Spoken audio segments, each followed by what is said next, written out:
Welcome to the Early Bird Podcast with Andrew Garrison. My name is Andrew Garrison. This is a show where we talk about sports in the state of Indiana and beyond. It is an anticipatory day to be a fan of sports in the state of Indiana. Great word today. Purdue getting ready for the Sweet 16. They'll take on Houston in 2 days. The Pacers are gearing up for playoff time. The Colts are gearing up for draft time. We're going to talk about two of those three things today. We're going to talk about Purdue. We're going to talk about the Pacers. And then we're going to move into the rest of March Madness. I'm going to give you some storylines to watch, and we're going to talk about baseball. Opening day is tomorrow. I'm going to give you my playoff predictions.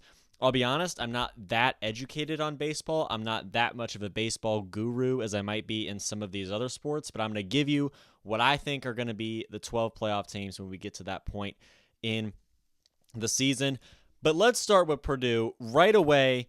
Again, it's an anticipatory day in the state of Indiana. Purdue takes on Houston in the Sweet 16 at 10:09 p.m. Eastern on TBS. It's the fourth-seeded Purdue Boilermakers and the top-seeded Houston Cougars in the Midwest region. They will play at Lucas Oil Stadium in Indianapolis. Now, both of these teams have been to Final Fours in the last few years, right? Of course, Purdue went to the national championship just last season. Kelvin Sampson, also a Final Four caliber coach. Matt Painter, a championship contending coach. We know he obviously hasn't done it yet, but he's gotten very close. And potentially, if they get past Houston, Purdue could be in contention to do something similar and potentially get over the hump this season themselves. Now, let's talk about Purdue first. Obviously, that's who we're primarily concerned with this being an Indiana show. They took care of High Point in the first round, 75-63, and then they raced past McNeese, 76-62 in the second round. Now, that's two similar score lines against two very similar opponents. You have these, low major teams, right? These are one bid leagues, and these teams raced through them. They worked through them with ease, get through their tournaments, win the conference tournament. It's a 13 seed and it's a 12 seed. It's two great teams with stellar records coming out of small conferences, and Purdue as the superior program, as the team with superior resources, superior athletes, they took care of both of them, doused those dreams, ended those Cinderella runs, if they existed, right away before the second weekend even began. And that's where sort of the switch up comes in to me, right? Because you go from playing High Point and McNeese, and much respect to those programs, much respect to Will Wade especially. McNeese certainly had a lot of hype surrounding it heading into the tournament. I picked McNeese to make the Sweet 16. I was wrong. I underestimated Purdue, right?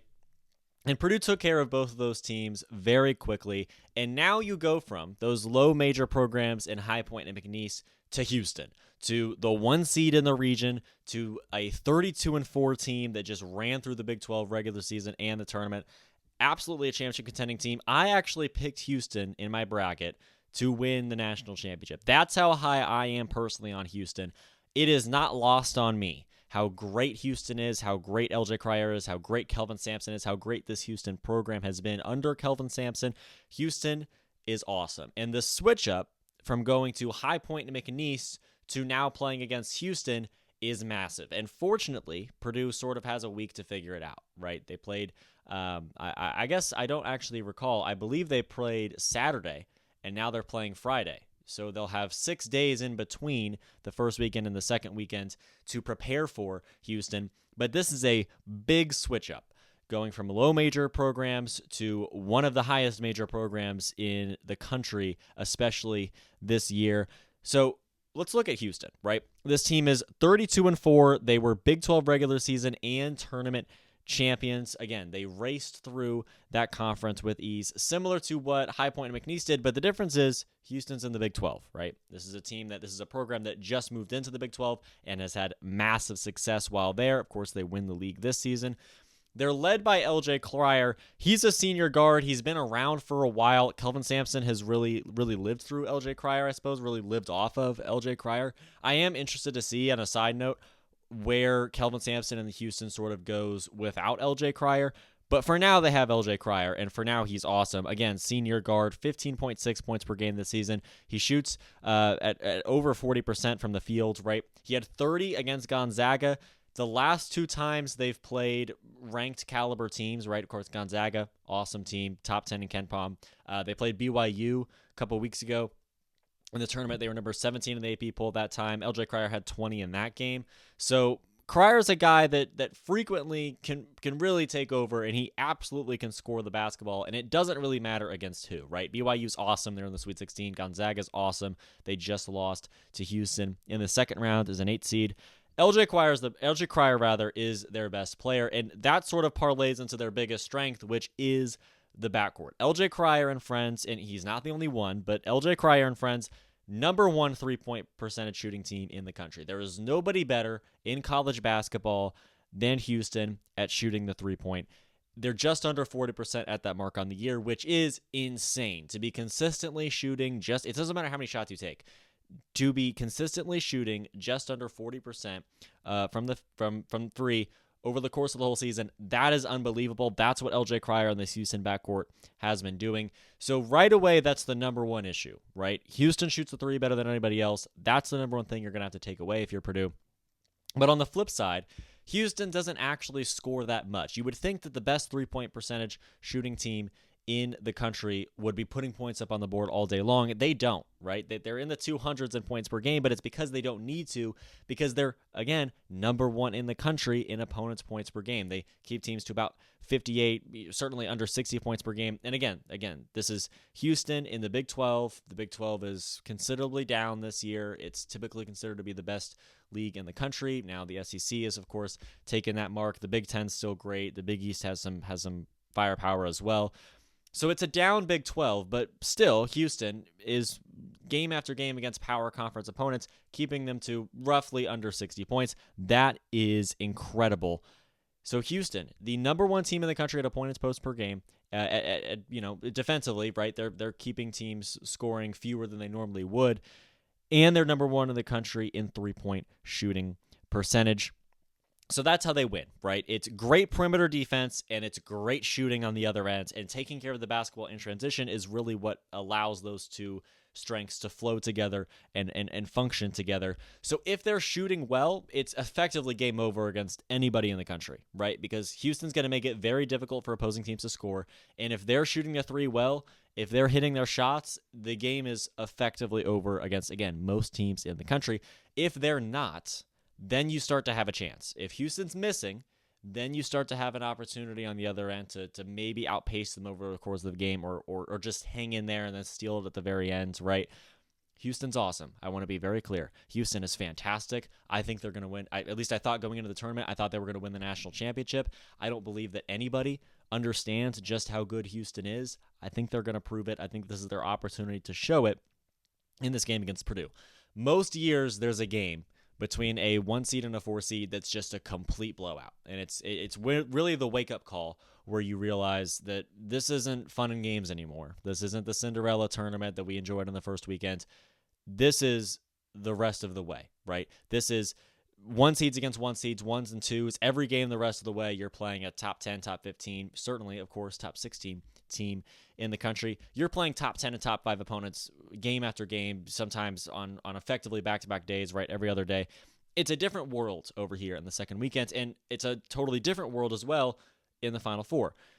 So a lot of times we see, teams like St. Peter's make the Elite Eight and then just get absolutely annihilated by North Carolina, right? Or we see 1 seeds and 4 seeds where even if it's between two power opponents, two power 5, power 4, power 6, whatever you want to call it, teams, one of them, the 1 seed, the superior, completely dominates the other. And that's sort of what I thought could happen to Purdue. I thought Purdue was the 4 seed that walks into a 1 seed in the Sweet 16 and just gets absolutely dominated. That could happen here. Houston is that team that would be able to absolutely shut the lights off on somebody like Purdue or somebody like Michigan, right? Somebody like Maryland. And again, much respect to all those teams. I think they're great. I think Maryland has a chance to win. Michigan has a chance to win. I don't think they will. Purdue has a chance to win. I'll tell you why. But Houston is awesome. Championship contender. They shoot the three well, and they play great perimeter defense. That's how they win. Their weakness is the front court, right? They don't have stellar rebounding. Now, the issue is Purdue doesn't either. They're very poor on the defensive end in the front court, in my opinion, relative to other 1 seeds and 2 seeds, right? So Trey Kaufman-Renn should be able to score. And that's where the offensive focus should be, is attacking the basket. It's attacking the blocks. It's attacking the front court. Crashing the glass is what I called it. I don't particularly trust Fletcher Lawyer and the rest of the young guards for Purdue to shoot well versus this defense. Braden Smith is going to be game planned against, right? And if Braden Smith is limited, and we've seen this time and time again, right? Purdue was limited against IU, and there was really no one else to backfill that production, and IU ended up winning that second game against Purdue. And many of the other losses that Purdue has were when Braden Smith was taken out of the equation. And it's not really, at the end of the day, his fault. He can't be asked to do everything, especially when an opponent is game planning specifically for him. And I think that LJ Cryer and Braden Smith are kind of going to single one another out, and it's going to be, okay, these two are playing an individual game, and the supporting cast are playing their own game. Braden Smith and LJ Cryer might just cancel one another out, or somebody's going to win that advantage, and that very well might be the advantage in the entire game for the entire team. The front court, though, is the issue for me. If Braden Smith can get downhill, fantastic. If the ball can be forced into Trakoff and Wren down low, I think that's where most of the magic is going to happen offensively for Purdue. If the magic happens offensively for Purdue, and defensively, it's in the backcourt. You have to restrict the perimeter. You're going to have to accept the gambit and play the way Houston wants to play. If they don't want to shoot, right, if they want to keep Purdue from shooting the basketball effectively, you're going to have to do the best to do the same against them. Because if they have open shots, Houston's winning the game. If Houston has open threes, they're going to hit them, and they're going to take big leads, and they're going to start well early on. And then before you know it, you're down by 8 with 12 minutes left in the second half, and it's been that way the entire game, and there's nothing that you really, it doesn't feel like there's much that you would be able to do. So that's why I think that Purdue absolutely is going to have to focus on the perimeter. I'm okay if Houston beats them down low, right? If Houston can do what Purdue's trying to do and force the ball down low and get downhill and get past the backcourt guys right away at the top of the key, that's fine. But you cannot allow Houston to win the typical way. You cannot allow Houston to win the way they normally do, which is by hitting open shots, taking open threes, creating space around the perimeter, and knocking down the shots that most teams would allow them to take.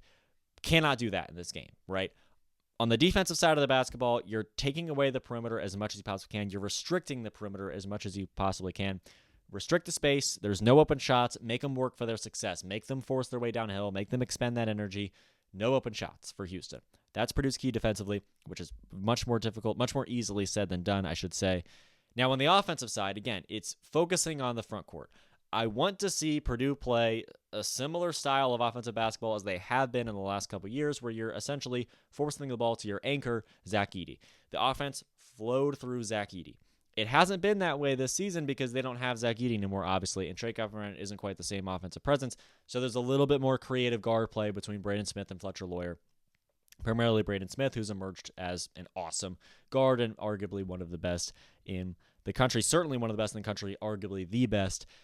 So now this is sort of the situation where Purdue kind of has to revert to what they know, and it's getting the ball inside to Trakoff and Wren. It's getting the ball inside to Will Berg, Caleb Furst, whoever's going to be down there.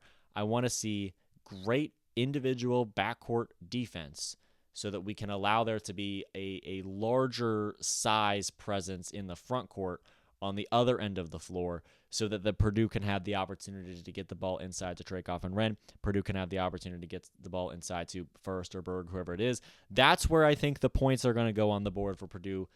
For Purdue most of the time is in between the blocks, in the lane, down low. If Braden Smith can get downhill, great. If he can't, then the pressure's really going to be on Trakoff and Wren and the rest of those bigs down there to make the magic happen down low. Now, but really the key for me is not allowing Houston to take an early lead by hitting some open threes. It's lockdown, restrictive perimeter defense the whole way through. I don't know if this version of Purdue is going to be capable of fully slowing that down enough to outpace the Cougars. I think Houston's going to win because it's an Indiana show and because I love Purdue and I love Braden Smith and I love this Matt Painter. I love this team. I'll pick Purdue to cover the 8 points. But I think Houston's going to win this game. And I think it's going to be because, again, LJ Cryer is inevitable. And as much as Braden Smith is inevitable, Houston can shoot the three better than... I think Houston could shoot better than Purdue can, undeniably, right? If you take LJ Cryer out of the game and if you take Braden Smith out of the game, if they both counteract each other, it's equal production, right? The plus-minus is even.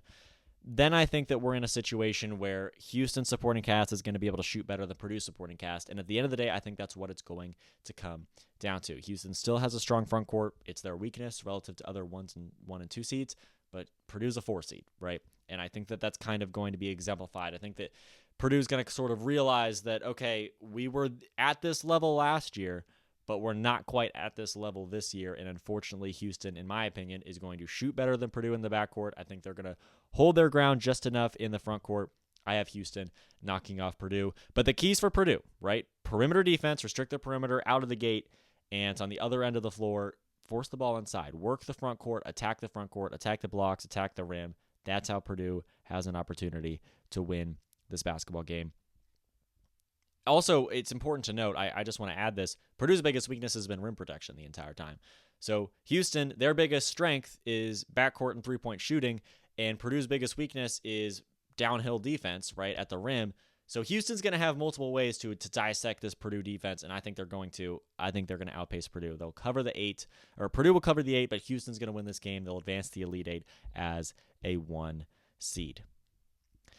Okay, that's all I've got for Purdue so far. We're going to revisit March Madness in a moment, but I want to take a second to talk about the Pacers because I wouldn't want to face the Pacers in a 7-game playoff series once we get to the postseason. If I were not a Pacers fan, if I were a fan of another team in the East, I would be afraid of the Indiana Pacers. The Pacers are 42-29. They're 4th in the East. They're on a 5-game win streak despite the injuries that they've sustained over the course of that time. Halliburton has been out, right? We've seen Miles Turner exit. Andrew Nembhard has been ejected a couple times, right?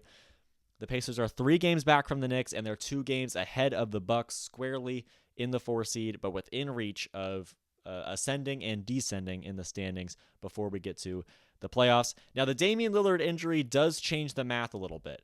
We saw Damian Lillard be out indefinitely with deep vein thrombosis, if I'm not mistaken. That's the same injury. I shouldn't say it's the same. It's a very similar injury to what happened to Victor Wembanyama that took him out for the season, right? But Damian Lillard, right? He's out for a significant amount of time. That changes the math. The Bucks are probably going to struggle. They may even slip back to the 6th seed and be replaced by Detroit. It's really a toss-up on whether or not the Pacers are going to take on the Pistons or the Bucks as a 3-4 or a 3-6 or a 4-5 matchup. I have no idea if the Pacers are going to be the 3 or the 4. I have no idea who's going to be the 5 or 6 between the Bucks and Pistons. There's a lot of time to sort of see how that's going to play out. I think most likely the Pacers will end up as a 4 seed. They certainly have a shot to hit the 3. Again, they're only 3 games back from that point.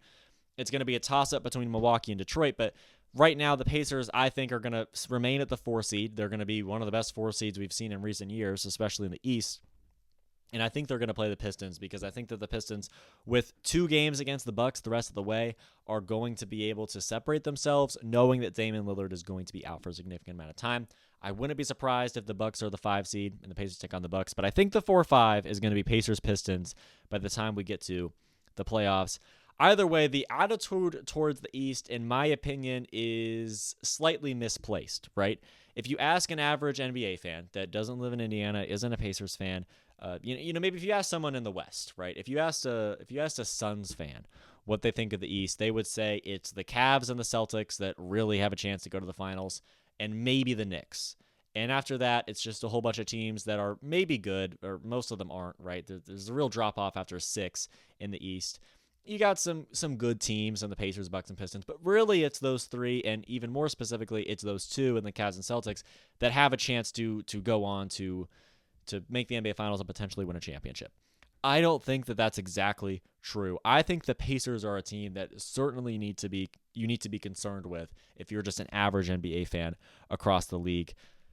The Pacers play fast. They're top 10 in scoring, right? They're the same in possessions per game. They're top 10. They're quick to the ball. They're quick to the hoop. The Pacers have such a quick style of play. It's going to be difficult to match up with them for 7 games or for 4 games, 5 games, 6 games, whatever it is. A 7-game series, right? It's going to be difficult to beat the Pacers 4 times, knowing that, again, they play quick, they play fast, and when they lose in the regular season, at least since they sort of got themselves figured out, they don't often go on multiple game losing streaks. They don't often lose quite a few games in a small period of time, and that's exactly what you want to. That's a quality you want to have when you get to the playoffs, right? The Pacers are a team, again, they play fast, they're top 10 in scoring. This team is awesome, and they play quick, they're physical, they're quick. Again, they move to the ball, they move to the hoop. This is a team that will wear you out. They'll be difficult to run with week after week, game after game, day after day in the playoffs, and on top of that, they're very deep, right? There are 7 guys that average double digits. TJ McConnell is right at the doorstep. He has 9.3. Across the floor, they've proven that they have a bench that can step up. They're top 10 in bench scoring. Again, when you say top 10, you kind of mean about where the Pacers are, right? 4 or 5 in the East. But you look at a bench that's awesome. You look at a Celtics team that doesn't really have a bench, to be honest. That their bench production is certainly not up to par with some of these other teams in the East. The Cavs are great at it. The Pistons are great at it. The East is great at it. At least the top of it is. But the Pacers, a quick team that, again, plays quick to the ball, quick to the hoop. A deep team that has, again, 7 guys that average double digits. And they have star power. And that is what you need if you're a championship contender. You need depth. You need playoff, especially in the playoffs. You need depth, but you need star power. And Tyrese Halliburton is a superstar that people don't, I believe, recognize as a superstar as much as they probably should. Tyrese Halliburton can take over games, right? He has taken over games. He's been incredibly consistent, one of the most inconsistent superstars in the league over the course of the last couple of weeks as the Pacers mount this 5-game win streak, as they continue to win and close the gap between themselves and the Knicks. There was that weird stint in Atlanta where they lost twice to the Hawks. But for the most part, the Pacers have been awesome, and Tyrese Halliburton has been leading them to success ever since he figured himself out after that slump earlier in the year. He's a superstar. He can take over games. Pascal Siakam, he was an all-star, right? Miles Turner is a seasoned veteran, plenty of experience. Andrew Nembhard has hit plenty of big shots in his career, hit a big shot for the Pacers just a week or two ago. This is a Pacers team that has all of the qualities offensively that it will need to keep up with anybody in the East and anybody in the league moving forward. On top of that, they're proven this season. This isn't just something that I'm throwing out there and a few points I'm making. The Pacers are good. Everyone knows that. I think the Pacers are great because they won the season series against the Boston Celtics 2-1. They won the season series against the Detroit Pistons 3-1. They're split so far with Cleveland, and when Cleveland was playing their best basketball, the Pacers knocked them off on the road. There's 2 games left to go with the Cavaliers. They're at the very end of the season, though, in the middle of April, and the reason why I mention that is because the Cavaliers will have the 1 seed locked up. I don't know how much they'll be trying at that point in the year, so it's not super telling what the end of the regular season says about the Pacers and the Cavs. But nonetheless, in the games that matter, they're split with the Cavaliers 1-1. Yes, they lost the season series to the Knicks and the Bucks, but they have wins against both. They are not winless against any of the top teams in the East. So when you're looking at the Pacers, you're looking at a deep team that plays fast and has playoff experience and clearly can knock off each of the top dogs in the East at least once. And again, against Detroit, who I believe are going to be their first-round matchup, they've won the season series against 3-1. And if they manage to get the 3 seed and advance to the second round and they play the Celtics, they've won the season series there 2-1, and they're even with the Cavaliers. So this is a Pacers team where they're going to avoid the Knicks for the majority of the playoffs, right? Because it's probably a 3-4 situation between the two of them, so that they wouldn't play each other till the Eastern Conference Finals. But regardless, if the Pacers take on the Cavaliers, they can give them a run for their money. The Celtics, they absolutely can give them a run for the money. The Pistons, they should cruise against, historically, in the first round. Now, I think the Detroit Pistons are a lot better than people think as well. As I was researching this topic and kind of putting together my points for this topic, I realized that the Pistons are right up there with the Pacers in a lot of these categories. I'm afraid of the Pistons. I think you should be afraid of the Pistons too. Maybe we'll do a segment about that later on in the future. But the Pacers are great, right? And I think that their performance against these top teams in the East throughout the season, even including their horrible slump to start the year, is very encouraging. And this being a team that plays fast, really can wear teams out over the course of a 7-game series, especially considering the fact that they have the depth to outscore opposing teams' benches the majority of the time, and they have playoff experience, which I think is a very important point, right? They went to the Eastern Conference Finals last season. They upset Milwaukee. They upset New York. They've been there. They've been deep in the playoffs. They found themselves in a tight Game 1 against the Boston Celtics in the Eastern Conference Finals. The Pacers are tough. They have playoff experience. This entire team is back. They're healthy now. They're becoming as healthy as possible at the end of the year. Heaven forbid any injuries occur the rest of the way. The Pacers are going to be a healthy team heading into the playoffs, where we know that health in the playoffs is one of the biggest harbingers of failure across the board, right? If you're not healthy, we've seen a lot of superstars go down right before or during the playoffs, and that's been very unfortunate to see. from year to year, but the Pacers are looking healthy. They're looking intact, right? They're playing their best basketball right now, 5-game winning streak. They continue to knock off teams with ease like the Timberwolves, who are going to go to the playoffs in the West. This is a team that has all the makings of a deep run in the playoffs once again. They have a workable schedule the rest of the way, right? They're very capable of surpassing the New York Knicks in the standings. I personally don't think that they will, but they certainly have the ability to. Either way, it's Milwaukee or Detroit in round one. Milwaukee's a tough matchup, but Detroit is young and inexperienced and down 3-1 on the year to the Pacers so far in the regular season. They're going to be a tough match to anybody, and if they cruise through the first round as they didn't cruise last season, but they cruise through the first round as we anticipate them to, then they're going to be a real tough match for the Cavs or the Celtics, and that's why I think that avoiding the Pacers at all costs is the number one priority of some of these teams at the top of the East. Maybe not their number one priority, but it should be a priority for some of these top teams in the East. I would be concerned if I were the Cavs or the Celtics and I knew that we'd have a Pacers second-round game, and I would definitely be concerned if you're the Pistons or the Bucks and you find yourself facing off against the Pacers in a 7-game series in round one. That's my opinion on the Pacers. That's where I think they are, and that's why I think they are a very scary team in the playoffs and could be capable of another deep run. The NCAA tournament is going to continue into the Sweet 16 tomorrow night. We have 4 games, and Friday night there are 4 more. There haven't been very many upsets in the NCAA tournament so far, but to me that just makes for an amazing Sweet 16. It's true that we had a less exciting first and second round, you could say, because you didn't have any double-digit seeds besides Arkansas, which of course isn't really a Cinderella. You didn't have any Cinderella teams escape through the first and second round and into the second weekend. There's no 16 over ones. None of the 13 through 16 seeds won a game, right? And no 12 or 11 seeds snuck through to the second round. It wasn't that exciting in the first weekend for that reason. But to me, that just sets up for an absolute clash of titans game after game, week after week here in the Sweet 16, Elite 8, and Final 4.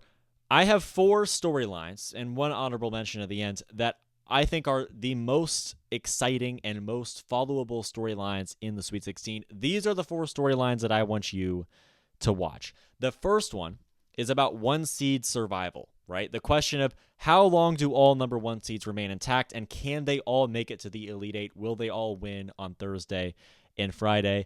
This is a big one, right? Because in most years, we see in the last 5 years, we've seen 2 1 seeds fall in the first round. Many times, it's certainly not uncommon to see a 1 seed lose in the second, and it's, by the way, not at all uncommon to see all 4 1 seeds make the Sweet 16, but the story of the tournament so far is that there haven't been very many upsets so far. All the 1 seeds are, of course, intact in the Sweet 16. And that's kind of what I want to point out. That's what I think is most interesting right now is how long do these 1 seeds survive? Because you would say, right, common sense could think that all 1 seeds won't make it through to the Elite 8, right? The tournament's way crazier than that. There's no way that we'll see all 4 1 seeds get to the Elite 8, and certainly not the Final 4. But look at these teams, right? Look at these games. You would think that, no, like I said, not all of them are going to get to the Elite 8, but Florida's against Maryland. And by the way, I love Maryland. I think they're awesome. I think that's the best game of the whole round. But Florida's won the SEC, the toughest league in probably the history of the sport, and they've been playing great basketball week after week, just got past UConn. Florida, do you really think they're going to lose this early? Many people have them as their champion. I would think not. Auburn's against Michigan. Do you really think Michigan is the team that's going to be upsetting Auburn and who is probably going to be the National Player of the Year in Janai Broome? Houston's against Purdue. Same thing. We just talked earlier in the show about how great Houston is. Do you really think they're going to lose this early? Duke is against Arizona. Yeah, Arizona has Caleb Love, but is Cooper Flagg really going to lose this early?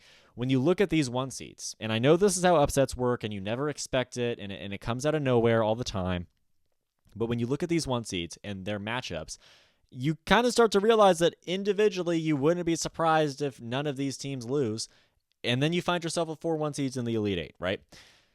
None of those teams, Maryland, Michigan, Purdue, or Arizona, feel like bona fide upset Sweet 16 picks, right? Purdue was picked by many to lose earlier than this. Michigan, same situation, right? Maryland just snuck by Colorado State. Again, I still think Maryland's awesome, and we'll talk about them later on in the show. Arizona, it hasn't been a story for most of the year, right?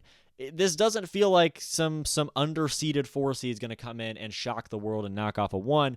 That's not what it feels like to me. So half of these games, when we get to the Sweet 16, involve one seeds. I wouldn't be surprised if the favorite wins in each and every one of them. But that's the question, because at the end of the day, I have no idea, right? Maryland's awesome, in my opinion. Purdue, obviously, great coaching, great star power there. Caleb Love has knocked off Duke before, right, in an upset in 2022 in the Final Four. Michigan, Dusty May's awesome. Michigan's built really well. They won the Big Ten. Absolutely. Any one of these teams, all of these teams, could win their games in the Sweet 16. But that's the question. That's the storyline, right? Do all one seeds survive? How long do all one seeds survive? Do they make it past the first day, right? How does this go? Do all of them win and go to the Elite Eight? I'm interested to see because, again, it's been a while since we've had a tournament where all 4 one seeds are in the Sweet 16. Let's see if they can take it any further. That's my number one storyline for the round as a whole. Now, I'm singling out one of those games, and it's Duke versus Arizona. This is my second storyline. It's Caleb Love versus Duke. We know Caleb Love iced Duke. He put him away with a tough 3 in the last 10 seconds and then some free throws. In the Final Four in 2021-22, he walked off Coach K. Caleb Love did all that at North Carolina, which was the craziest part. Of course, arch rivals. Now he's on Arizona, right? And this is an Arizona team that has sort of quietly performed well in the Big 12, we should say. Quietly been great. They're quietly awesome. They're, of course, in the Sweet 16. They're a 4 seed. They just knocked off Oregon in the late game in the second round. Oregon, a tough out from the Big 10. Arizona's now here in the Sweet 16. They're taking on Duke. Duke does not have Coach K, and they're led by a freshman in Cooper Flagg. Now, that is a very disrespectful way to word what I just said. It's very disrespectful of me to say that, to describe Duke as Coach K-less and led by a freshman, because Duke is awesome, right? Cooper Flagg is awesome. Duke has still been awesome despite not having Coach K at the head of the program anymore. But like I said, Arizona's playing great basketball. They just took out Oregon. This could be the most likely 1 seed to fall. Now, I'm not going to make any predictions like that. I really don't know. It's the NCAA tournament. But look out for Caleb Love having a menacing performance in this game against Duke, right? Look out for Caleb Love to be awesome. And that's what I'm most excited to see between Arizona and Duke. It's really the individual matchup of Caleb Love versus Duke, because Duke's best player, Cooper Flagg, is a more sizable guy, and Caleb is a bit more of a shiftier sharpshooter guard. It's different skill sets between Flagg and Love. So does Caleb Love kill Duke from around the 3? We know Caleb Love's inconsistent. He has bad moments. He misses big shots, but he makes big shots sometimes too, and he did, of course, in that Final Four game against Duke a couple years ago. North Carolina marched to a loss to Kansas in the national championship game. Arizona has an opportunity to extend their road to the Final Four with a victory over Duke, and if they're going to do so, they're going to need Caleb Love to be awesome, and he has to be fired up for another game against Duke in his career. That's my number 2 storyline. It's Caleb Love versus Duke. Number 3 is sort of the ideological clash and its proxy war, right? The ideological clash is SEC versus Big Ten. What's the best conference in the country? Well, it's the SEC. Of course, the SEC deeper. The top of the SEC is better. The middle of the SEC is better. The bottom of the SEC is better. The SEC, best conference in the country by far, maybe one of the best conferences, if not the best conference in the history of college basketball. This year's SEC, it's been awesome, right? And there are 7 SEC teams in the Sweet 16. And on the flip side, you've got the Big Ten, also a very important power conference, right? Very important to the history of the sport. However, you look at the Big Ten and you see a conference that hasn't won a championship in 25 years, right? Certainly has struggled in the last 5 years in the tournament. Many of these teams, very hyped up heading in and then putting up lackluster performances. There's a lot of Big Ten doubt. There's a lot of Big Ten hate. And there's a lot of SEC. There's a very strong propping up of the SEC in terms of basketball, knowing how great their season has been. And I think that's true. Right? I think the SEC has been this good, and it's evidenced by the fact that they have 7 teams in the Sweet 16. There are 4 teams in the Big Ten left. Now, there are 3 meetings between these 2 conferences in this round, right? Auburn, number 1 seed Auburn, plays number 5 seed Michigan. Number 2 seed Michigan State plays a 6 seed in Ole Miss. And I am neglecting to remember the other one. As I rack my brain here, it's not Alabama, it's not Tennessee or Kentucky. There's another one. I promise you. It'll come to me. We'll let it go for now. But that was it. It was Auburn, Michigan, and then we have Michigan State and Ole Miss. So Big Ten and the SEC, they play each other 3 times. The Big Ten has an opportunity to even the score. I don't think that really matters. I think the SEC will have more teams in the tournament, remaining in the tournament each round we go. There's, of course, they're up 7-4 in the Sweet 16. I think they'll be ahead again in the Elite Eight. I think there'll be more SEC representation than Big Ten representation when we get to the Final Four. Florida, Maryland is the other one. So Auburn plays Michigan, Florida plays Maryland, and Michigan State plays Ole Miss. The SEC is the higher seeded team in 2 out of those 3 games. So this SEC versus Big Ten, right? The question, kind of the battle between the top 2 conferences in the sport, and the proxy war is Tom Izzo versus Chris Beard, 2 of the best coaches in the sport. It's Michigan State versus Ole Miss, right? This is awesome to me because Ole Miss kind of not really a plucky underdog, but they are, right? 6th seed in the Sweet 16. You don't anticipate that. If they win this game, absolutely. Plucky underdog SEC team. Chris Beard, phenomenal coach. It's another major coaching battle. We've had multiple big-time clashes between coaches so far this tournament. It's Chris Beard's career redemption, right? After he, of course, had the off-the-court disaster and now ends up at Ole Miss. He's kind of reviving his career. And Tom Izzo's on his last run, right? He's trying to, for the Big Ten, for Michigan State, for himself, trying to win one more title before he retires. And we don't know when he's going to retire, but this very well may be his best shot to win a championship if he's going to this year. And Chris Beard has the opportunity to be the villain, march in with his Ole Miss Rebels, random, like football school, right? Football school, SEC team, come in and knock off Michigan State. That's what Chris Beard has the opportunity to do. And if that happens, that would be a major indicator of the paradigm shift and the power shift in college basketball where the SEC says, watch this, we're taking the crown. And I don't think the Big Ten had the crown before the SEC became this good anyway. I think the Big 12 did. I think the Big East had some moments as well. Big Ten hasn't had the tournament success to be the crown of the conferences in the in college basketball, but Tom Izzo, face of the sport, and now you have Chris Beard and Ole Miss coming in looking for an opportunity to knock off Michigan State in what may be Tom Izzo's best chance to have one less championship on his resume. That's the proxy war of the ideological clash between the SEC and the Big Ten. That's the way I'm kind of describing it. It's Ole Miss and Michigan State. It's Chris Beard versus Tom Izzo. It's the SEC versus the Big Ten. There's plenty of SEC versus Big Ten storylines across the 3 games. That's my favorite one, is the coaching battle between those 2 teams and between those 2 coaches. That's what I'm most excited to watch play out. And across the board, it's just what happens in these SEC versus Big Ten games and how many teams from each conference are left once we roll into Saturday, and more importantly, once we run into the Final Four. My number 4 favorite storyline is John Calipari's revenge tour, right? This is fun. This is interesting. 10 seed. The last double-digit seed left is Arkansas. John Calipari, after being run out of Lexington and starting 0-5 in the SEC with Arkansas, is now in the Sweet 16, still dancing, looking for an opportunity to knock off Texas Tech and move into the Elite Eight. The side question here is, can they outlast Kentucky, right? Because Arkansas and Kentucky both in the Sweet 16. Kentucky takes on Tennessee on Friday. Arkansas does the same against Texas Tech. They play in the late game, the late window on Thursday.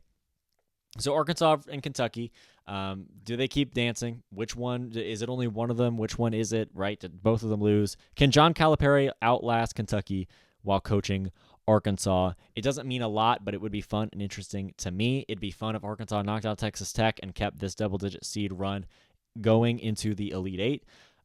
Texas Tech is great, but Arkansas did just beat St. John's, right? And St. John's didn't play particularly well, but anything is possible in the NCAA tournament, especially when your coach is John Calipari, and there might be another Final Four run in Calipari. It's absolutely could still be in the cards, and it could happen this year. It starts against Texas Tech, or it continues, rather, against Texas Tech. Arkansas knocked off Calipari in coaching battles, right?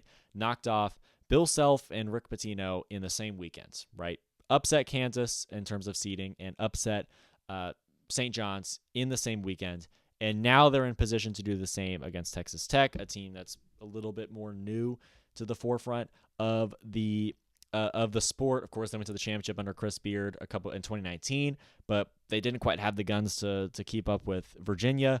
Texas Tech's getting used to being a top 4 seed in the tournament, and Arkansas has an opportunity to spoil their first run, their first second weekend run in a few years. I'm excited to see how much further Arkansas goes. I'm excited to see how much further John Calipari can take this team. That's my fourth storyline. The honorable mention is just that Florida versus Maryland is an awesome game. It's going to be two great offenses. Derek Queen's fabulous. He's playing his best basketball ever. Florida's been playing their best basketball ever under Todd Golden. I think that game's just awesome. It's in the first window on Thursday. I think it's on TBS, actually. Somehow, shockingly, that's a TBS game. Florida-Maryland is going to be absolutely fantastic. That's my honorable mention. There's not really a storyline with that I wanted to single out. It's just two great offenses. It's two great teams.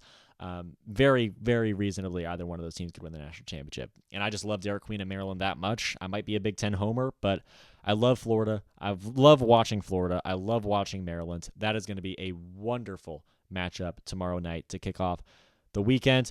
It's going to be a great round. It's going to be a spectacular end to the tournament. I'm very, very excited to watch it all play out, and those are my four storylines to follow the most.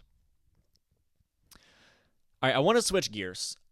Opening day for the MLB is tomorrow, and I could not be more excited. The Dodgers are 2-0. The Cubs are 0-2. They played in Japan a week ago. The rest of the league is starting fresh on opening day. It's a great time to be alive, right? And my question is, whose championship windows are open? And there's honestly a lot of teams because at the end of the day, realistically, it's baseball and anybody can do it. But I want to give sort of my playoff predictions. Now, I want to be clear. I'm not a baseball genius. In the past, in my life, I haven't watched enough baseball to be able to honestly make a video like this on my show. And throughout the offseason, I wasn't paying full close attention, right? But I have enough knowledge, I feel like, to be able to say what I'm about to say. My picks are going to be very safe. I'm not going to run through the whole of the playoffs. I'm just going to kind of give my division winners and then my wildcard teams. I want to just run through the NL and run through the AL real quick and kind of just highlight. The purpose of this is kind of just to get excited for the season. I want to highlight how many great teams there are. Because originally this was going to be a playoff contenders video. A pennant contenders video. It was going to be who could win the NL, who could win the AL, and I had 7 teams that I thought could win the NL, which is more teams than qualify for the playoffs, which is bonkers, right? It's going to be an incredible season. It's going to be an incredible October when we get to that point. Obviously, we have a whole regular season to sort of watch and enjoy until that point. But I want to start with the NL. I just want to give some playoff predictions. I want to highlight some of these teams that I think are awesome. The NL West and the one seed in the NL to me is the Los Angeles Dodgers. No surprise there. We can just whip right through that one. Far and away, I think that the Dodgers are the World Series contender. They won the World Series last year, and then they got so much better. On top of that, they looked, without all of their players, they looked dominant in the Tokyo series. They totaled, I think, a 10-4 victory in the 2 games against the Cubs back-to-back in Japan. I'm going to take that with a grain of salt because it's obviously 2 games out of 162, and they were played in Japan a week before opening day. So it is what it is, but the Dodgers looked awesome, and they are awesome, and their roster is stacked. They're the number one far and away contender, or favorite, rather, to win the World Series. I'm going to have them winning the NL West, of course. The NL East is probably the most up-in-the-air division in the NL, in my opinion. The Phillies, I have winning the East, but the Braves and the Mets are right there, right? The East looks great, in my opinion, in the NL. The Phillies are due. They got so close. They were, of course, in the World Series 2 years ago. They lost, excuse me, they were in the NLCS 2 years ago, and they couldn't break through. But the Phillies, I think, are great. They're consistent all the way around. Great lineup, great pitching staff, right? Great bullpen. The Phillies are great all the way around. I think they're going to win a lot of games. I don't know if they'll win the East, but they'll be a playoff team for sure, in my opinion. And then the NL Central, I think, is going to be won by the Chicago Cubs. Now, I don't know how good the Cubs are actually going to be. They got Kyle Tucker. They seem like they've upgraded and retooled enough to separate themselves from the past versions of themselves the past couple of years that have missed the playoffs. I think the Cubs are just going to be the best in the Central. I think it's really a 2-horse race between them and the Brewers. The Reds are good. I think the Reds are going to be fun. I think that the Cardinals maybe could flash in the pan, right? The Pirates aren't all that much. But I think it's the Cubs and the Brewers, and I think the Cubs have done enough to make up the difference between the Cubs and the Brewers from last season. I have them winning the NL Central. Also, I think they'd just be more fun in the playoffs than the Brewers would. And then you have the wild card, and I'm just going to real quick rapid fire through my wild card teams. I have the Mets in the wild card making the playoffs. I think they're going to be awesome. They retained Alonso. They brought in Soto. That lineup is going to be killer. I have the Braves in there as well. they're always in the mix. They're going to have some injuries to start the year, but I think that they're, again, always in the mix, always in playoff conversation. I think they'll make it back. And then I have the Diamondbacks. I think that people forget sort of how great the Diamondbacks could be. Obviously, they were a wild card team 2 years ago, but they did make the World Series. That was weird. They didn't win, but they were there, right? And then the following year, they just barely missed out on the playoffs in that tiebreaker to the Phillies. But keep in mind, they kind of, especially Corbin Carroll, had a slow start to the season, right? And they really sort of had some misfortunes early on, pulled it together, and it just wasn't quite enough. They very well could have been another wildcard team that, again, flashes in the pan and finds their way into the World Series again. They didn't get there. They weren't given that opportunity. But the Diamondbacks were very close, right? I think Arizona, considering the last 2 years and considering how much of that talent they've retained, what they've added, I think Arizona has an opportunity to be awesome. I'll pick them to make the wild card. It's unfortunate because they're great and they just would never be able to outpace the Dodgers. So Diamondbacks are a wild card team for me. We'll see what they do once they get to the postseason. I think they'll get there. The Brewers are just a step out, and the Padres just a step out. Very well could see the Brewers knock out the Cubs, right, as Central champions. Could see the Padres get in as a wild card team. NL's very good. The AL's more wide open, but the NL is great at the top. Dodgers, Phillies, Cubs, Mets, Diamondbacks, Braves. Those are the teams that I think will go to the playoffs out of the NL. The AL, on the other hand, is very up in the air. In my opinion, really every single division in the league, in the AL and in the NL, in the MLB, right? Every division in baseball, in my opinion, is up in the air, except for I think the Dodgers are going to win the NL West, and I think that the Cubs and Brewers is a pretty straightforward fight. But the AL West, I'm going to have the Texas Rangers winning the AL West. Yes, they still exist, right? Yes, they did win a World Series 2 years ago. I think that the AL East is going to go to the Orioles. I would have had the Yankees, but Garrett Cole's injury obviously is concerning. The Orioles are young. The East is messy in the AL. Why not, right? Why not have them repeat? They were, of course, the 1 seed just recently. I think they'll win their division once again. And then the AL Central is a complete crapshoot because the Royals have potential, the Twins have potential, the Guardians have potential, the Tigers have potential. We know the Tigers made the playoffs last season as a wild card. They kind of had some things break their way at the end of the regular season, but why not? Why not say the Tigers are going to win the AL Central? That's some level of homerism. I don't really have a favorite team in the MLB. There's no one in Indiana. The Indianapolis Indians are affiliates with the Pittsburgh Pirates, but I don't want to be a Pirates fan. The Cubs are too far, and it's too much of a bandwagon to be a Cubs fan. The Reds are too far. The Tigers are too far, but I like the Tigers. You know, Midwest team. And of course the other ones in the Central are, but I want to see the Tigers have something to cheer about. I'll pick them to go to the playoffs out of the AL Central. And then the wild card, I have Houston, Boston, and the New York Yankees. Houston, I think, is just going to be consistent. I think they're going to be, that awesome large market team that's going to continue to succeed. Boston, I think, is my favorite team in the AL. I love the Red Sox. I cannot wait to watch the Red Sox. They got Alex Bregman. This is a team that I love. I cannot wait to watch them. And, of course, their arch rival, the Yankees, lost Garrett Cole, but I just couldn't justify leaving them out yet, right? I couldn't justify leaving them out of the playoffs. If they don't make it, it's maybe the Seattle Mariners. I'd be very sad if the Yankees kind of fell by the wayside because of that Garrett Cole injury. We'll see how much of an impact that has on them. But the Yankees, I have in the playoffs still. The Red Sox, I think, are a very trendy pick to be there. The Astros, very trendy pick to be there. I would love an Astros-Red Sox wildcard series. I don't know where that would be. If we can get that in Boston, if we can get Astros at Red Sox 3 times in a row in like a wildcard series as the 4-5, absolutely stellar matchup in my opinion. The AL is very exciting. I'm very interested to see how it plays out just because it's so wide open, right? Who's the 1 seed in the AL? Is it Texas? Is it Baltimore? Is it really? Is it Boston? Maybe it's Boston. Maybe it's Houston. I have no idea. AL is wide open. A lot of those divisions are wide open. Whoever's the 1 seed in the AL, I think it's going to be really strange. And then once we get to the playoffs, it's going to feel... I think whoever's the 1 seed in the AL, it's going to feel really strange that they are the 1 seed in the AL. And then I think that once we get to the playoffs, it's just going to be bonkers round after round. And somebody has to go to the World Series, and somebody's got to take on probably the Dodgers. And I want to see how that goes. Whereas in the NL, I feel like there's some pretty clear star power, right? We know the Dodgers will be there. We know the Phillies will be there. We're pretty sure the Cubs will be there. The Braves, right? Probably the Mets. We kind of know who the best teams in the NL are, in my opinion. I think the Diamondbacks are in there as well. Maybe the Padres break through, maybe the Brewers break through. I feel like we kind of have an understanding of what the NL is going to look like when we get to the end of the year. But then the question of how many of those teams can challenge the Dodgers, and when those teams play each other, if the Cubs play the Phillies at some point, right, or if the Phillies play the Mets or the Braves, we're going to have some great baseball in October as we work into the playoffs. And I'm excited to watch the season play out to sort of get there. And I'm going to follow the baseball season. I'm probably going to talk a lot about baseball on this show just because what else are we going to talk about in July, right? Obviously, there's plenty of NFL to get to and things of that nature. But for the most part, I feel like baseball sort of represents it kind of drives the summer. So in the summer, I'm sure, obviously we'll have the NBA playoffs to talk about. Maybe the NHL a little bit. The Fever will start up. The WNBA will have plenty of Colts to talk about the whole way through. But I want to talk about baseball, and I think I'm going to. I want to follow it. I want to be interested. I'm excited to see it all play out. That's kind of my playoff predictions. It's all very safe.